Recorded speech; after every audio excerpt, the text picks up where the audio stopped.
Hello everyone, welcome to Raj Malhotra's IAS academy. आज हम discuss करेंगे जुबोती कोड ऑफ कंडक्ट के बारे में। हमने पिछले लेक्चर्स में इंडियन ओशन कमीशन के बारे में किया था, वैसे ही कि इंडिया की रेलेवेंस जो है जुबोती कोड ऑफ कंडक्ट में क्या रहेगी और उसके साथ ही कैसे इंडियन ओशन में जो है इंडिया अपनी प्रेजेंस को जो है वो इंक्रीज़ कर सकता है। तो चलिए स्टार्ट करते हैं जुबोती कोड ऑफ कंडक्ट के बारे में। ये है क्या, पहले तो बात करेंगे। It is also known as code of conduct concerning the repression of piracy and armed robbery against the ships in Western Indian Ocean and Gulf of Aden। जो ये गल्फ ऑफ एडन है, ये रेड सी है और ये gulf of Aiden है, इसमें piracy को रोकना है। एक तरह से ये एक क्या है, कोड है, ठीक है। और ये एस्टेब्लिश किया गया था ये कोड 29 जनवरी 2009 को, और अंडर इंटरनेशनल मैरीटाइम ऑर्गेनाइजेशन जो है इसको, इसके अंडर इसको इस्टेब्लिश किया गया था। ये कोड है जो क्या, एक बार रिपीट करती हूँ, ये कोड है जो कि जो पायरेसी है और साथ के साथ आर्म्ड रॉबरी है शिप्स अगेंस्ट द शिप्स, उसको क्या करना है, कैसे रोकना है। और इसके जो सिग्नेटरीज हैं उनके बारे में हम डिस्कस करते हैं। टोटल 20 कंट्रीज़ ने इसको साइन किया है, जिसमें कि जुबोती है, Ethiopia, Kenya, Madagascar, Maldives, Somalia, United Republic Tanzania है, यहाँ पे यमन है। तो काफ़ी सारे 20 कंट्रीज़ हैं।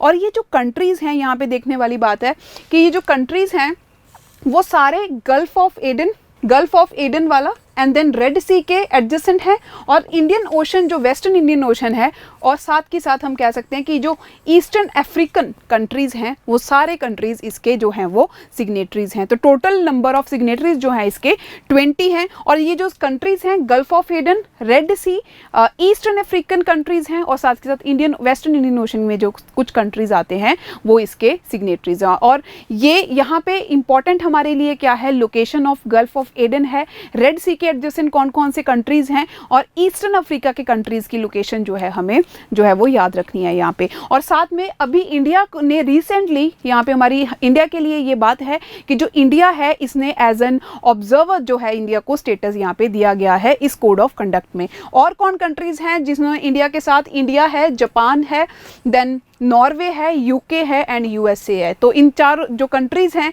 इनको ऑब्जर्वर स्टेटस दिया गया है इस कोड ऑफ कंडक्ट के द्वारा, ठीक है जी। तो ये हमारा जो है सिग्नेटरीज हैं 20।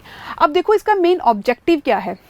इस कोड ऑफ कंडक्ट का ऑब्जेक्टिव है कि इसमें जितने भी सिग्नेटरीज हैं इन्होंने मिलके ये डिसाइड किया है कि हम कोऑपरेट करेंगे किसमें, रिप्रेशन ऑफ पायरेसी एंड जो है हमारी आर्म्ड रॉबरी है अगेंस्ट द शिप्स। तो वही सेम बात है कि इनका मेन ऑब्जेक्टिव है मैरीटाइम सिक्योरिटी लेके आना, और साथ के साथ जो शिप्स हैं हमारी उनको जो है रॉबरी से और पायरेसी से क्या करना, बचाना।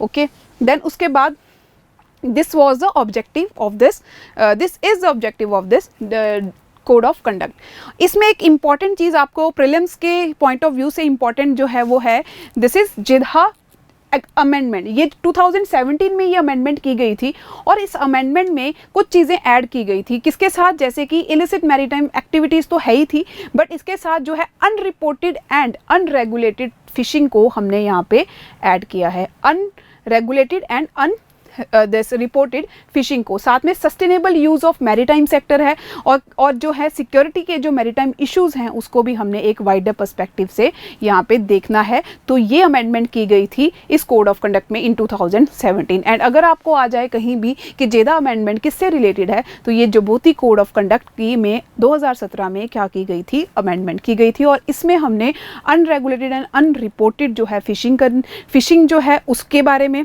देखना है। सेकंड, यहाँ पे और चीज़ जो ऐड की गई थी, वाइडर मैरीटाइम सिक्योरिटी इश्यूज़ के बारे में बात करेंगे, और sustainable use of maritime sector के बारे में यहाँ पे एडिशंस जो हैं वो की गई हैं। ओके, सो दिस इज़ ये जो है unregulated unreported fishing, wider maritime security issues के बारे में, and sustainable use of maritime sector. Then next जो है, अब हमारे हिसाब से, इंडिया के हिसाब से इसका क्या रेलेवेंस है, क्या सिग्निफिकेंस है कि इंडिया अगर इसका ऑब्जर्वर बन गया है, इंडिया को ऑब्जर्वर स्टेटस मिला है, तो इसका फ़ायदा क्या होगा इंडिया के लिए। सबसे पहले इंडिया की जो आउटरीच है, इंडियन ओशन में उसको बूस्ट मिलेगा। जो स्ट्रेटेजिक जो फुटप्रिंट्स हैं इंडिया के वेस्टर्न ओशन में, इंडियन ओशन में जो है वो इंक्रीज़ होंगे, और साथ ही साथ ईस्टर्न अफ्रीकन कोस्टल स्टेट्स के साथ भी जो है इंडिया का जो हम कह सकते हैं कि रिलेशनशिप्स हैं वो भी बेटर होंगी। साथ ही साथ यस, एक हमारा ब्लू इकॉनमी, हमारे बजट में भी ब्लू इकॉनमी को बहुत ही ज़्यादा जो है जो पिछला बजट भी था हमारा, इस साल का बजट भी है, तो सरकार ने ब्लू इकॉनमी को प्रमोट करने के लिए बहुत सारी चीज़ें जो है इंट्रोड्यूस की हैं। तो ब्लू इकॉनमी जो है हमारी एक तरह से यहाँ पे बहुत इंपॉर्टेंस अभी रखती है, तो उसमें भी हमें फ़ायदा मिलेगा। और जैसे कि हमने जेधा अमेंडमेंट में बात की है कि वहाँ पे sustainable use of maritime resources के बारे में भी हमने यहाँ पे बात की है, जैसे इसमें, और ये हमारे आगे जाके इकोनॉमिक ग्रोथ एंड काफ़ी सारी जॉब्स जो हैं वो भी क्रिएट कर सकती हैं। और इंडिया जो है अभी ऑल्सो फोकस कर रहा है किसके ऊपर, इंडियन ओशन रिम एसोसिएशन के ऊपर, जिसमें काफ़ी सारे कंट्रीज़ जो इंडियन ओशन जो है जिनके एडजेसेंट हैं, और साथ ही साथ उनमें भी क्या है एक तरह से कॉर्डियल रिलेशनशिप यहाँ पे इंडिया बिल्ड कर सकता है। थर्ड इम्पॉर्टेंट जो यहाँ पे सिग्निफिकेंस रहेगा इसका दिस कोड ऑफ कंडक्ट का, वो है कि यहाँ पे इंडिया चाइना का, और इंडिया और चाइना में क्या है, अब आपको पता ही है जो चाइना है वो साउथ चाइना सी में उसकी जो हम कह सकते हैं कि इंटरफेरेंस है वो बहुत ज़्यादा हो गई है, और उसने काफ़ी सारे कंट्रीज़ के राइट्स को डिनाई किया है साउथ चाइना सी में। और जैसे कि उनकी string of pearl policy, belt and road initiative जो है, ये सारी जो है चाइना अपनी डोमिनेंस जो है इंक्रीज़ करता जा रहा है इंडियन ओशन रीजन में। तो इससे को काउंटर करने के लिए दिस कोड ऑफ कंडक्ट में हेल्प इंडिया की, जैसे कि स्ट्रेटेजिक पॉइंट्स में यहाँ पे इंडिया की जो है वो एंटर यहाँ पे इंडिया कर सकता है। और सेकेंडली जो चाइना है वो भी एक, आपको पता होगा कि जो जुबोती है, दिस इज़ वहाँ पे चाइना ने अपना मिलिट्री बेस जो है इस्टेब्लिश किया है, अभी वो धीरे धीरे उसको मॉडर्नाइज कर रहा है। तो अगर इंडिया को उस चीज़ को काउंटर करना है तो उसके लिए उसको इन कंट्रीज़ के साथ जो है इस कोड ऑफ कंडक्ट के साथ जो है वो एक कॉपरेशन करके चलना ज़रूरी रहेगा। और साथ ही साथ इंडिया का जो स्टेक है, इंडो चाइना कॉन्फ्लिक्ट जो है धीरे धीरे बढ़ता जा रहा है, और इंडियन ओशन में इंडिया का जो स्टेक है उसकी जो है बहुत ज़्यादा रेलिवेंस है हमारे लिए।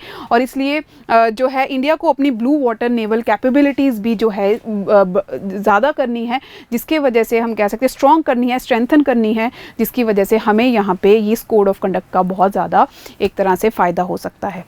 और क्या होगा अगर हम बात करें प्रीलिम पॉइंट ऑफ व्यू से, अगर हम कोड ऑफ कंडक्ट की बात करें, इसका ये आ सकता है आपको एक तो लोकेशंस जो हैं इन कंट्रीज़ की location, because they are very strategically जो है प्रेजेंट हैं, और इनकी जो लोकेशंस हैं वो इंपॉर्टेंट है हमारे प्रीलिम्स पॉइंट ऑफ व्यू से। मेंस में आप लिख सकते हो दैट जो है काउंटर जो है चाइना की जो पॉलिसी रहती है उसको करने के लिए इसकी रेलेवेंस इंडिया के लिए, और साथ के ब्लू इकॉनमी को बूस्ट करने के लिए ये जो है कोड ऑफ कंडक्ट का एज एन ऑब्जर्वर स्टेटस जो इंडिया को मिला है वो बहुत ही इंपॉर्टेंस रखता है।